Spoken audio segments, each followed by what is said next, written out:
Hello, my name is Brian Hayden and I'm the author of Death, Living to Talk About It. Today we are going to talk about why I wrote the book.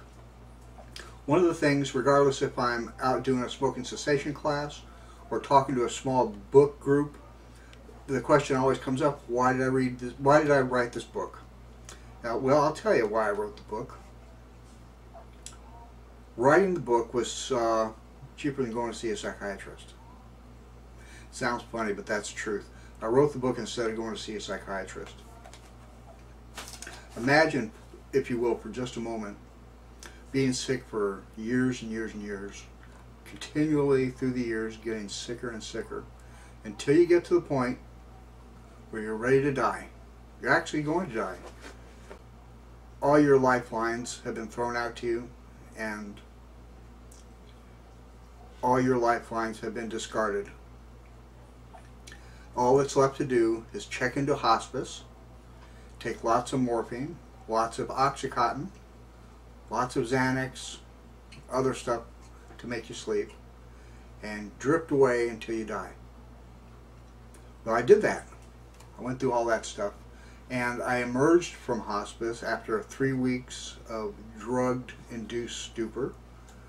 I emerged from hospice alive. Over the coming weeks and months, I started gaining some of my strength. I don't know why, but I did. And that all happened in the fall of 2007. A year went by and I was still alive. Can you imagine? I was still alive after 1 year.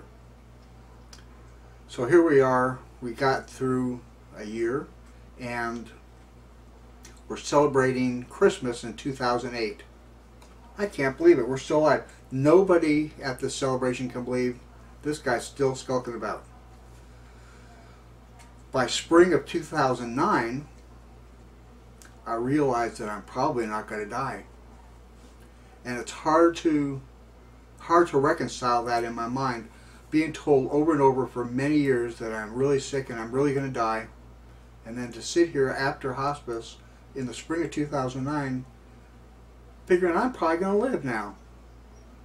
So what's a guy to do? Well, I'll tell you what a guy did. I stopped smoking, and I had to start writing a blog because I had to start sorting this stuff out of my head. So I started writing a blog. A ways into the blog, people started saying, you know, you should make this into a book. Turn it into a book, Brian. This is some pretty compelling stuff that you're writing down. Because not only did I write about my illnesses and stuff, but I did a retrospective look about why I became so addicted to cigarettes, so addicted to alcohol, all the things that caused me to be in this position in the first place. You know, I was 35 years old when I had my heart attack, which caused all this stuff. So what did I do in my life to make a 35-year-old, otherwise healthy man crash? So I looked into all those things and I wrote it down in my blog. And after a while, and after enough coaxing from people, I decided to turn that blog into a book. The result is Death, Living to Talk About It. I literally died many times, had close brushes with death hundreds of times, emerged from hospice to talk to you about it.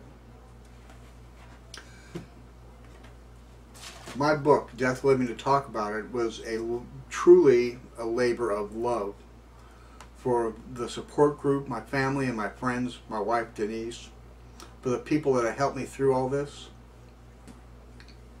It was a labor of love.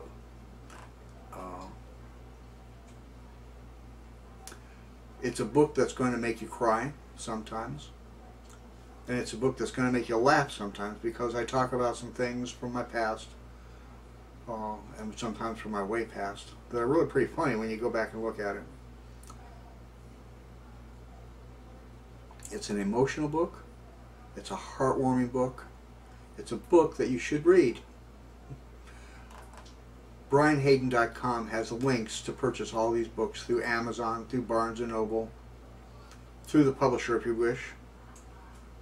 It's a good book. It's a book worth reading, and you should read it.